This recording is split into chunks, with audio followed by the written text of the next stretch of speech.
Ok, me avisa si se me llega a escuchar mal, ¿ok? Claro. Entonces, en la primera parte no se ve nada que tenga que ver con física cuántica ni con física del estado sólido, por lo cual todos estos temas de niveles de Fermi, energía, y ya con eso estaríamos terminando justamente la unidad de óptica, porque es relativamente corto. ¿Ya? Más lo que hay que ver son esos Correcto. diagramas de reflectividad. Justamente, bueno, aquí hay una frase que me la puedo saltar, creo yo, y bueno, que dice que el color no es una propiedad absoluta de la materia, sino que se requiere un ser vivo para su percepción y descripción. Eso es lo que te había comentado, y justamente es verdad, no es una propiedad absoluta, sino es relativa al ser vivo que la está viendo. Sí. Por ejemplo, justamente las personas con daltonismo, ¿no? Y estas personas perciben el color de una forma diferente. Justamente ese color que se percibe es la interacción, o una radiación electromagnética que viene a ser la luz. Hemos hablado de que existen diferentes longitudes de ondas y se las clasifica en rangos. Estos rangos, lo normal es que se clasifiquen en longitudes de onda, es decir, que estén en unidades de distancia, en metros, en angstroms, en nanómetros, pero están en unidades de distancia. ¿Okay? Eso es lo que se veía, y justamente lo que yo he aclarado es que justamente la región visible está en la región infrarroja. Bueno, está entre la infrarroja y la UV, es decir, está entre los 700 y 400 nanómetros, ¿okay? De longitud de onda. Entonces ahí es donde nosotros podemos empezar los colores rojo, yellow, orange, green, blue y violeta. Entonces nosotros podemos apreciar. De ahí están otras longitudes de ondas que el ojo humano no percibe, como son los rayos X, como son los gamma, los rayos gamma, por ejemplo las microondas y por ejemplo las ondas de radio y televisión, que son algo que nosotros no llegamos a percibir con nuestros ojos. Hay que tener en cuenta que es muy importante que, bueno, al final esto es luz, uno lo dice como si fuera luz, pero hay que tener en cuenta que esta luz tiene asociada una energía. Y el cuarto que está por la salida de emergencia es cuarto de servidores. Sí. Y es que detectamos cuál es el breaker y el breaker dice contabilidad. Sí, todo está Entonces, por si disparejo. acaso antes era contabilidad y ahora servidores. Sí, es que se han cambiado de oficina constantemente a lo largo del tiempo. Ah, por ese cuarto también. Perdón. Ya. Entonces hay que tomar en cuenta que la energía que tiene un haz de luz viene asociada con la longitud de onda. ¿Okay? O sea, por si acaso, no sé si recuerdas la fórmula de energía del postulado de Planck, ¿ya? Sí, Justamente esa energía asociaba la longitud de onda, ¿ok? ¿Y cómo era esa energía? Era justamente lo que uno decía que E es igual a la constante de Planck por la frecuencia. Entonces, hay que tener en cuenta que la frecuencia es inversamente proporcional a la longitud de onda. Aquí faltan unos factores, vamos a poner un factor n, que son el 2pi y todo eso, ¿no? Pero solo ten en cuenta que es inversamente proporcional, es decir, que mientras más grande sea la longitud de onda, más pequeña va a ser la frecuencia, ¿no? Y así también, ¿no? Mientras más pequeño sea esto, más grande va a ser la frecuencia. Entonces, es por eso que, mira, nosotros nos ubicamos aquí, ¿no? ¿Ya? Entonces, mientras nosotros seguimos aumentando la longitud de onda, es decir, seguimos yendo para acá, hay que tener en cuenta que estos rayos van a ser menos energéticos. Sin embargo, cuando uno se va para acá, estos rayos van a ser más energéticos. Entonces, es por esto que cuando uno expone, por ejemplo, una pieza de metal a la luz normal, es decir, en este rango, es decir, tú ves una pieza de metal y ves que la pieza de metal es totalmente opaca, tiene un color definido. Pero si tú, por ejemplo, esta pieza de metal la pones, por ejemplo, en rayos gamma, ¿ya? Rayos gamma, esta pieza de metal va a comenzar a comportarse de forma transparente, porque esa luz sí es capaz de penetrar el metal. ¿Por qué? Porque es una luz o una radiación más energética, es decir, tiene la energía suficiente para poder pasar a través del metal. Pero quiero que tengas en cuenta aquí, por lo cual este wavelength, que es la longitud de onda, está asociada con la energía, date cuenta, ¿no? A más pequeña la longitud de onda, mayor es la energía. A más pequeña sea la longitud de onda, mayor es la frecuencia, date cuenta. Y va asociado con la energía. Es lo que te digo, todo está asociado con el postulado de Planck. Entonces, es muy importante. Por eso es cuando uno trabaja con rayos láser, por ejemplo, un láser de CO2, o un láser azul, o un láser verde, Ya, uno tiene que tener mucho cuidado con esos láseres. ¿Por qué? Porque donde eso te llega a impactar el ojo, la retina, te la va a quemar totalmente y te vas a quedar ciego.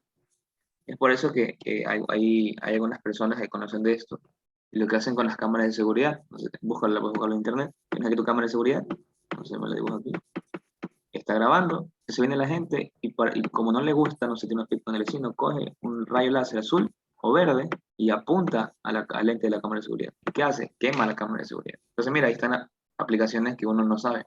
Entonces uno coge un láser, apunta a la cámara de seguridad y quemaste la cámara de seguridad, quemaste el lente, queda inservible. Eso, por ejemplo, es una forma de inutilizar cámaras de seguridad utilizando conocimientos básicos de física. ¿Ya? Muy importante. Ya voy a quemar algunas cositas por aquí. Así es. Entonces, bueno, y justamente hablamos también del índice de refracción y la constante de amortiguación. Decíamos que el índice de refracción prácticamente lo que hace es esto, ¿no? Viene un haz de luz, impacta en un medio y digamos, imaginemos que esto es el vacío, ¿no? Solo hay aire, por ejemplo. Y pum, después impacta en un medio, por ejemplo, que sea agua. Entonces, esta dirección con la que incide va a ser diferente con la que se refracta. Prácticamente es la refracción. Es decir, la perturbación de- del láser que está impactando de un medio a otro. Entonces, esa refracción, o sea, prácticamente se está perturbando la dirección en cómo ese láser incide y cómo sale. Justamente esta índice de refracción se mide mediante la ley de Snell, que te había comentado en la clase pasada. La ley de Snell que está para un medio y para otro medio, y aquí está este ratio o esta relación. Justamente aquí es lo que te decía, ¿no? Tienes el rayo incidente y el rayo refractado. Pero no necesariamente tiene que ser el mismo, porque si fueran el mismo, el rayo nada más fuera así, totalmente recto. Tiene que ser diferente para que exista refracción. Habíamos hablado también de la constante de amortiguación. Dame un momento.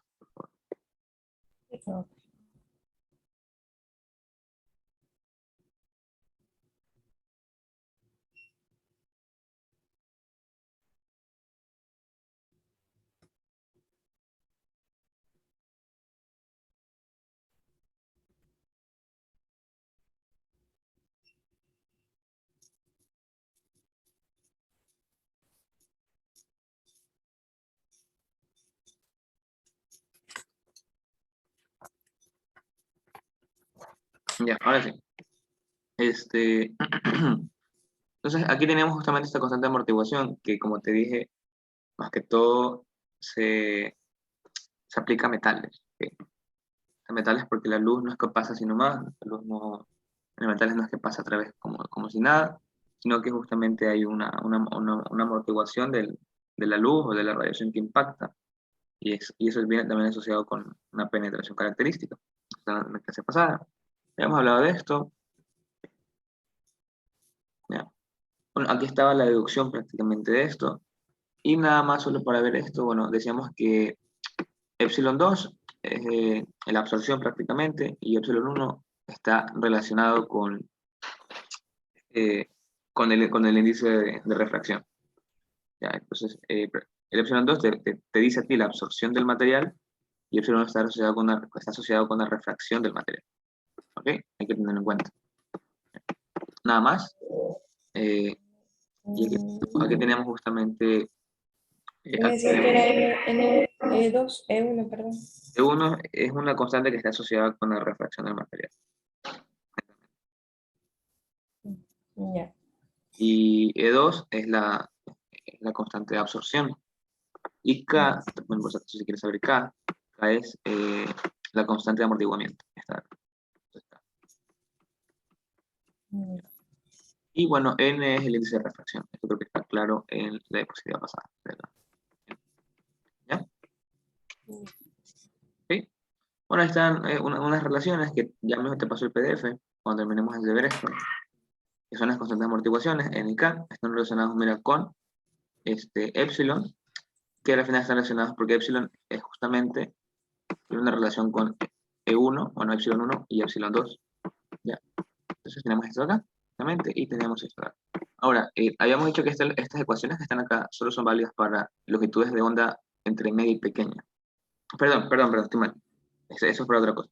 Lo que hemos dicho es que estas ecuaciones son válidas para longitudes de ondas medidas. O sea que tú ya sabes los valores. Es decir, que n y k están en función de la longitud de onda. Es decir, tú no puedes decir que E1 y E2 es igual para cobre como para platino, por ejemplo. No, perdón, no puedes decir que son iguales, por ejemplo, para un rayo UV que para un rayo X, por ejemplo. De hecho, son... Dígale a los chicos de eléctrico que ya pueden bajar el break nomás.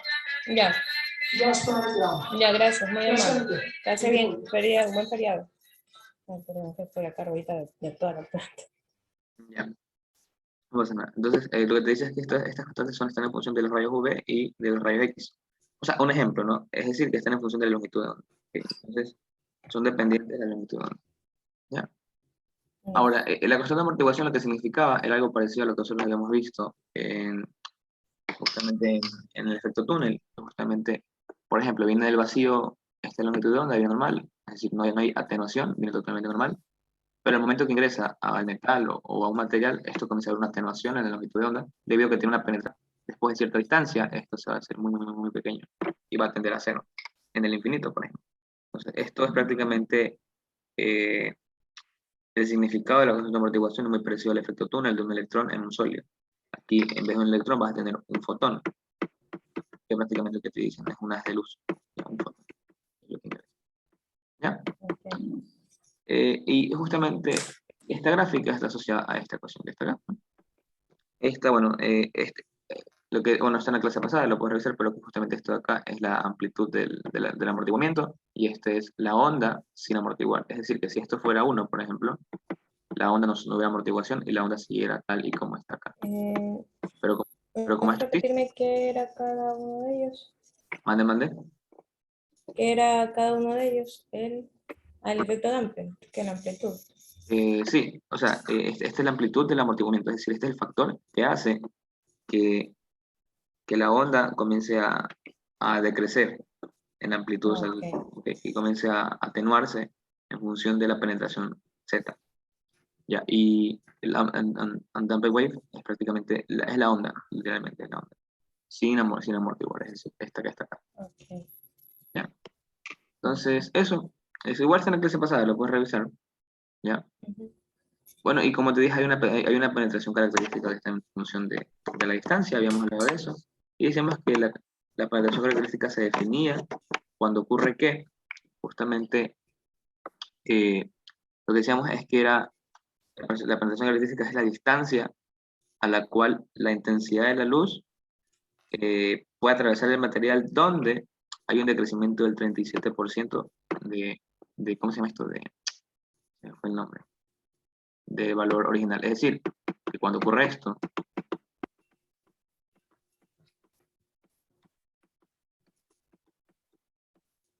es decir, que la intensidad que tú tienes es igual al 37% de, de la intensidad original de la longitud de onda, esto es lo que se llama la penetración característica, W. ¿Ya? Entonces, ahora, esto que está acá está en función, si te das cuenta, de la longitud de onda y de la constante de amortiguación. Ahora, esta constante de amortiguación es dependiente del material, es decir, depende del material. No va a ser la misma para un material oro, por ejemplo, que para rutilo. Ajá, eso te da una tablita. Y bueno, la longitud de onda ya te la sabes, ¿no? Si estás en el infrarrojo son aproximadamente 700 nanómetros, si estás en ultravioleta son 400 nanómetros, más o menos por ahí. Eso ya te lo sabes o te lo pueden dar también. Y bueno, eso. Y también, bueno, otra cosa es que el inverso de la penetración característica se llama la absorbancia, que es diferente de la absorción. ¿Okay? La absorbancia está ¿cómo se llama? En 1 sobre 10 centímetros, es decir, 60 centímetros a la menos 1.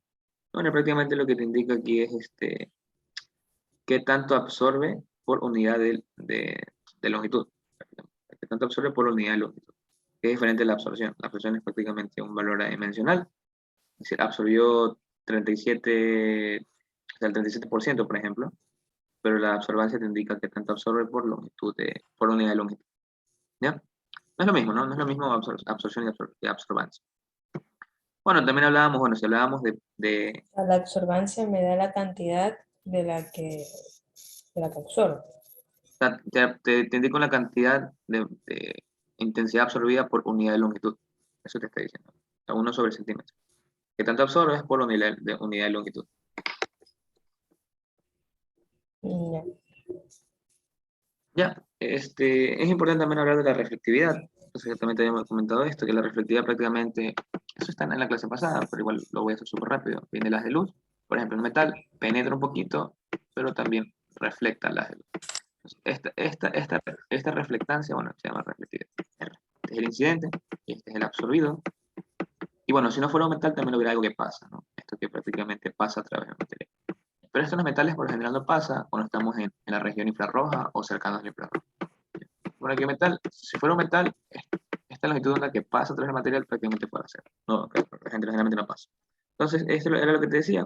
La reflectividad, por eso te digo, los metales poseen alta reflectividad en el infrarrojo, es decir, en la región visible, por lo cual la luz penetra a poca distancia, es decir, esta penetración que está acá. Y esa penetración está en escala de nanómetros, para que te des cuenta que es muy pequeño.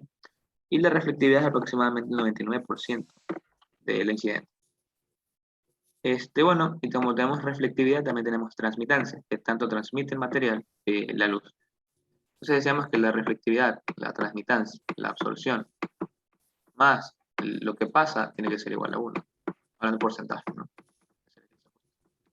Igual eso no es mucho interés, eso lo puse yo porque lo quise poner, pero está en el libro de Sengel, en el capítulo de radiación, ahí explican muy bien esta parte. En el libro de transferencia de calor y masa, en la parte de radiación está esto. Ya, IR es la intensidad reflejada, I sub 0 es la intensidad incidente, y IT e IT es la intensidad transmitida. ¿Ya? Eso es lo que pasa. El I de índice de IR es la intensidad reflejada, I sub 0 es la intensidad incidente, e IT es la intensidad transmitida.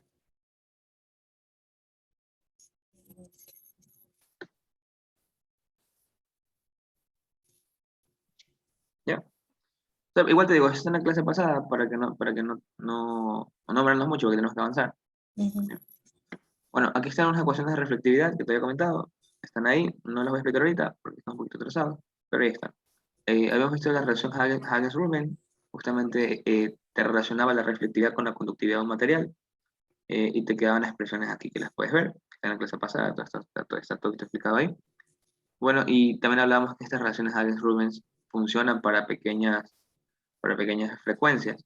Sin embargo, cuando las frecuencias son más grandes, ya no son válidas. Por lo cual había que meter un poco de la teoría atomística, verlo un poco desde la parte atómica. Y tenemos los postulados de Lorentz, los postulados de Drude, y cómo estos contribuían a la predicción de cómo se comporta la luz en los materiales. Habíamos hablado de esto, y justamente esto es prácticamente lo que te dije. El postulado de Lorentz lo que te dice es que, bueno, primero pues, el postulado de Drude, lo que te dice es que algunos electrones se pueden comportar como electrones libres, por lo cual estamos hablando de los electrones de valencia. Entonces, como hablamos de estos electrones de valencia, lo que decimos es que, como se están comportando como electrones libres, va a haber un movimiento de ellos. Y lo que decía Drude es que vamos a suponer que existe un movimiento periódico, es decir, un movimiento que se va a repetir en función del tiempo. Ahora, este movimiento se da obviamente por la incidencia de un campo eléctrico. Recordemos que la luz es un campo electromagnético, una interacción en la electromagnética, por la cual la luz tranquilamente puede ser considerada como un campo eléctrico. ¿Ok? O sea, es la luz prácticamente, cuando te dicen luz, están hablando de un campo eléctrico. Y cuando te dicen luz, también están hablando de un campo magnético. Recordemos que es una interacción. ¿Ya? Por lo cual, cuando tú expones un material a luz, es decir, un campo eléctrico, estos electrones pueden comportarse justamente como electrones libres hasta cierta parte. No siempre pasa. Y bueno, como se comportan como electrones libres, como vimos en las propiedades eléctricas, sabemos que las redes de los materiales no son perfectas. No, para nada son perfectas, entonces decíamos que puede haber una fuerza de fricción. Ahora, este postulado de Drude llegaba hasta cierta frecuencia y de ahí dejaba de ser válida. Entonces venía Lorentz y decía, bueno, a partir de aquí vamos a considerar que los electrones están ligados al núcleo, es decir, bound electrons, o sea, electrones ligados al núcleo. Y lo que vamos a decir es que como están ligados al núcleo y estamos aplicando un campo eléctrico, va a haber ahora un dipolo, es decir, se va a formar un polo positivo y un polo negativo, justamente porque el campo eléctrico lo que hace es intentar separar los electrones del átomo positivo. Y entonces justamente lo que pasa es que ese dipolo se va a comportar como un spring o como un resorte donde va a estar una masa suspendida. Es decir, un resorte. Y eso lo vamos a ver más adelante. Y aquí tenemos justamente lo que te decía, la teoría atomística Hasta aquí funciona Huygens-Rubens y de ahí mira que se va de largo, pero sin embargo la tendencia es esta. Entonces, ¿qué decía? Bueno, Drude decía, yo voy a ayudar con mi postulado y aquí vengo yo. Este es Drude. Drude es el azul. Y Lorentz lo que decía es, bueno, a partir de cierto, yo vengo acá y ayudo, ¿no? Entonces, esto es hasta justamente, esto se cumple hasta más o menos por acá. O sea, es un poquito más de la región violeta, un poquito más arriba, ¿ya?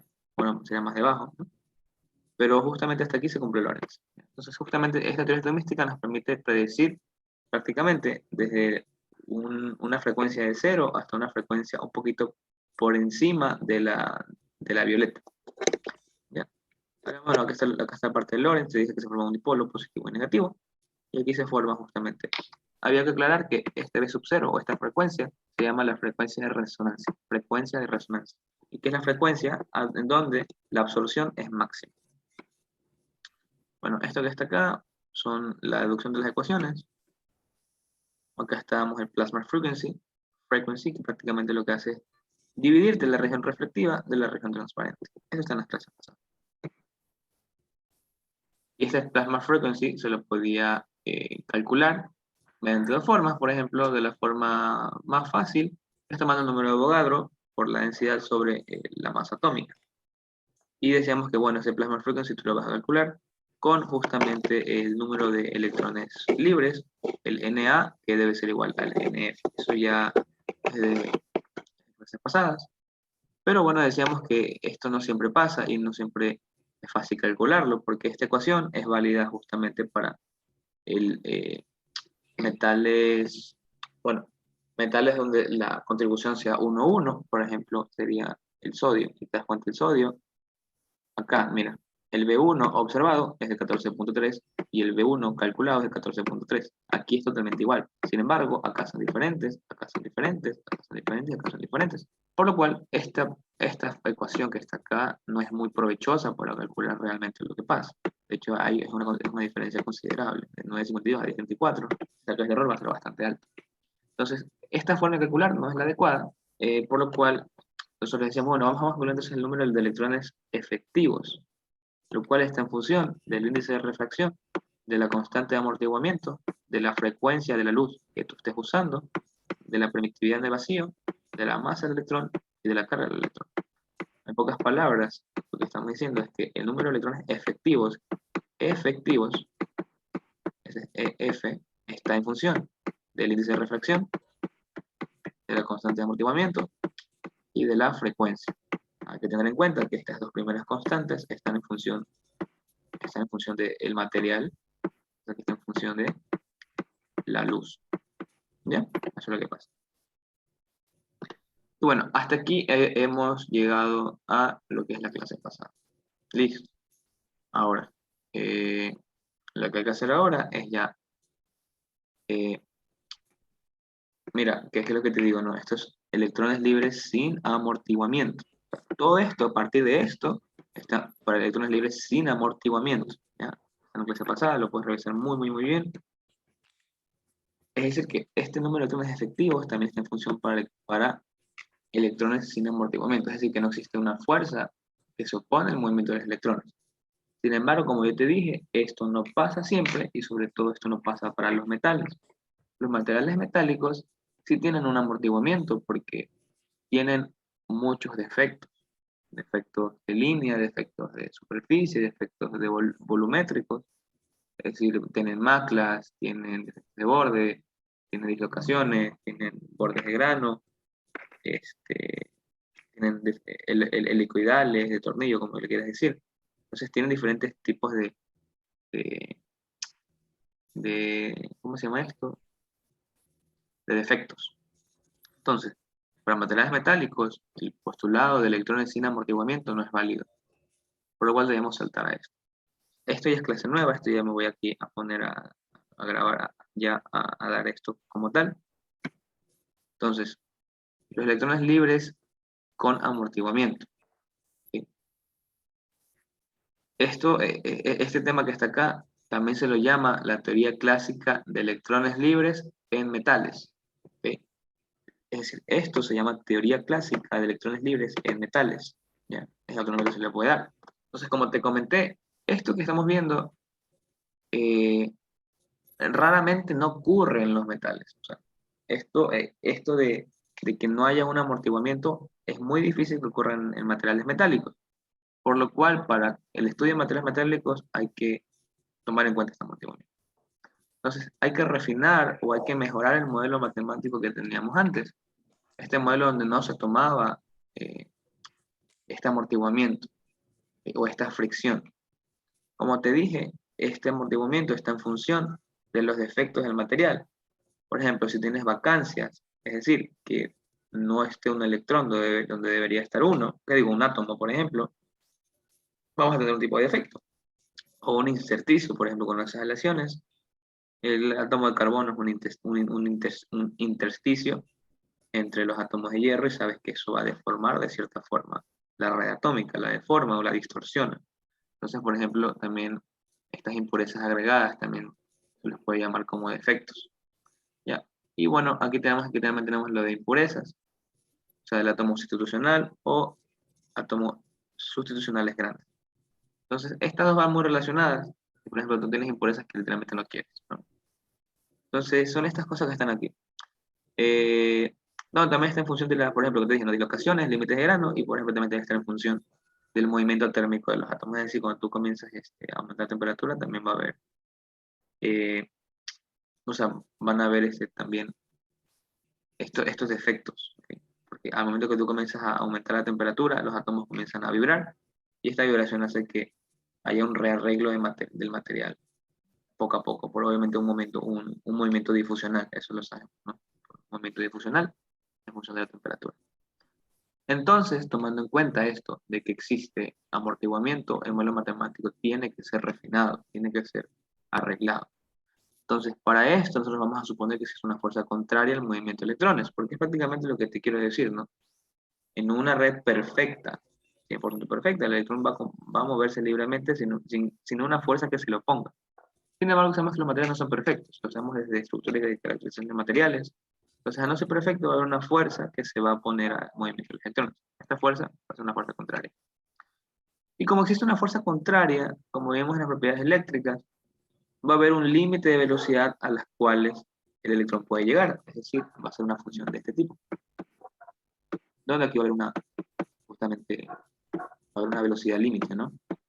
Una BL, yo le pongo BL aquí. Entonces, hay que tomar esto en cuenta. Entonces, al momento de, ahora sí, al momento de nosotros tomar en cuenta el modelo matemático, tenemos lo siguiente, ¿no? Entonces, tenemos el modelo matemático que te dice, obviamente, ¿no? Masa por aceleración, que es fuerza, recordemos una fuerza, más aquí va a haber una fuerza de fricción que va a estar en contra del movimiento, tiene que ser igual a la fuerza del campo eléctrico aplicado. Recordemos que es la fuerza del campo eléctrico aplicado. Es decir, esto de acá. Ahora, entonces lo primero que vamos a hacer es determinar el factor de amortiguamiento, el damping factor, y lo vamos a llamar como gamma, ¿ya? Con una solución particular homogénea, es decir, tomar en cuenta que la segunda derivada va a ser igual a cero. ¿Qué significa esto? Que obviamente esto se va a ir, esto se va, y solamente te va a quedar esto que está acá y esto que está acá. Rearreglando esto te queda esto, ¿no? Pasando a dividir el gamma, te va a quedar esto. Ahora, si tú recuerdas, de x a de t es la definición de velocidad. Entonces vamos a llamar una velocidad prima, v', no es derivada, v', es una notación. ¿Ya? Entonces, esta v' entonces va a ser igual, si te das cuenta, esta v' va a ser igual a la carga por el campo eléctrico sobre justamente el factor de amortiguamiento. Ahora también sabemos que esta velocidad, sabemos de las propiedades eléctricas, también está relacionado con la corriente, o con la densidad de corriente. La densidad de corriente con la carga del electrón y con los electrones libres, con el número de electrones libres, es decir, el número de electrones por centímetro cúbico. Eso es lo que sabemos. Es decir, relacionamos esto de acá. ¿Ya? Y también sabemos que justamente esta densidad de corriente está relacionada con la conductividad del material por el campo eléctrico. Podemos obtener esto. Es decir, prácticamente sabemos ahora que el damping factor es esto que está acá, y reemplazamos todas estas ecuaciones, las reemplazamos en la ecuación esto. Una ecuación diferencial donde está en función de qué cosa, del campo eléctrico. ¿Ya? Entonces, ahora, esta ecuación diferencial que está acá, lo que uno puede hacer recuerda es que con esta ecuación diferencial, lo que uno es que va a tener, como te lo digo, esto está asociado, recuerda, si tenemos electrones está asociado a un dipolo. Está asociado a un dipolo. Porque recuerda que lo que decimos es que si se aplica un campo eléctrico, va a formarse un dipolo positivo y un polo negativo. Ahora, este dipolo está asociado a una instancia X. Eso es lo de química orgánica, cuando están los dipolos. Es esta ecuación que está aquí. Entonces, a nosotros nos interesa sacar esto. Sacamos la distancia que está en función del campo eléctrico. Y nos queda esta ecuación, ¿no? Esta ecuación nos queda. Interesante ecuación.